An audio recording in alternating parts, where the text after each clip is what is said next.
a fresh one, and then the phone popped out after 1 week. I couldn't do him anything, but I knew why he did it, because now he's much older. If I give him a phone now, he understands the purpose and the need for a phone. He dare not put his phone again inside water. He abused it because he lacked understanding. And so most times we abuse the blessings, the privileges God gives to us, because we lack the understanding of why he gave us that privilege, that blessing.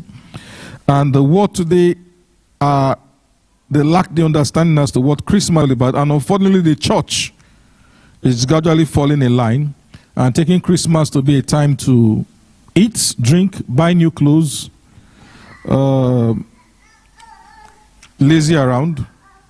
Most of these things are good, but I don't think Christ came just for that reason alone. Paul said, if our hope is in this world alone, we have all men most miserable. Praise the name of the Lord. Last week Tuesday, we had the privilege of hearing from our pastor the reason why Christ came, the purpose of his coming. Today we want to look at the hidden joys of Christmas. The things that Christmas is like a package. If you look at the altar at the Christmas tree, there are packages there. So the same way Christmas came with his own packages, the birth of Christ came with his own packages. Praise the name of the Lord. Praise the name of the Lord. Let's open our Bibles to Isaiah chapter 9, where the prophecy of his birth was given. Isaiah chapter 9.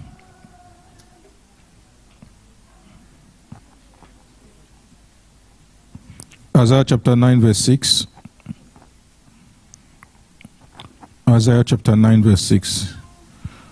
It says, for unto us a child is born, unto us a son is given, and the government will be upon his shoulder, and his name will be called Wonderful, Counselor, Mighty God, Everlasting Father, the Prince of Peace. God is not a carefree God. Whatever he does for a purpose. Whatever God is doing, whenever God does something, is for a reason. And then he said to us that there will be a child that will be born, but he has a purpose. And then from his name, he began to give us the reason why he would come. Another thing we are going to read from is John chapter 5 verse 11. We want to distill one of those reasons why Christ was born. John chapter 5 verse 11.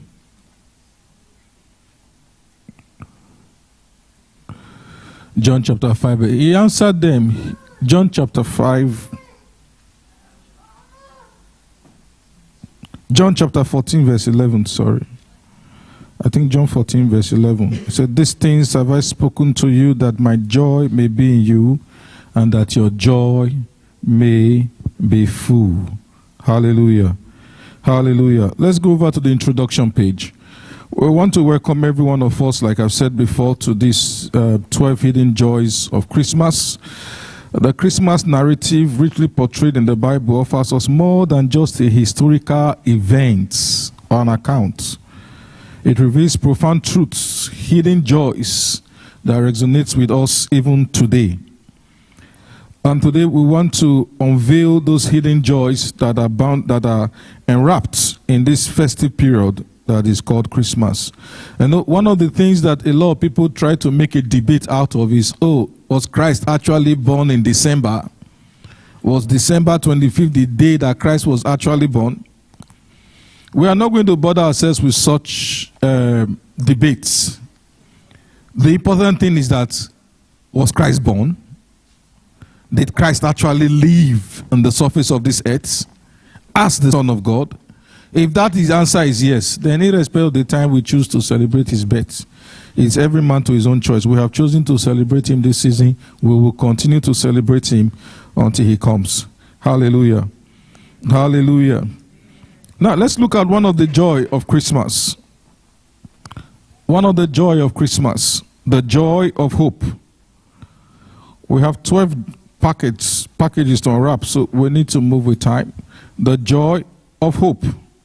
Hebrews chapter 7 verse 25. Hebrews chapter 7, verse 25. Therefore is also able to save to the uttermost those who come to God through cultism. And as I grew in it, I got to the level that before I even got to the senior secondary school, I became the head of the cults group. That people in my school used to look at me with dread and with fear, and would dare not come to me to preach to me because they felt this is somebody to avoid. This is somebody whose destiny has already been sealed. Because when it was time for me to go to the university, where other people were thinking of which course to read, I was thinking of which course to join. I would sit there in my room for a month, for hours, thinking, oh, should I join Buccaneer? If I join Buccaneer, my parents will know that that's a court. Should I join Aye? Should I join Pirates? That is all that was in my mind. But the same person who was thinking of joining the court, had God's own appointed him. And today in my home, they won't do anything without saying, oh, pastor, come and pray for me. Pastor, come and pray for the family. So there is nobody that cannot be saved. So let Christmas be a time for you to have that renewed hope that salvation is still possible. Praise the name of the Lord. It's a renewed hope for our sanctification.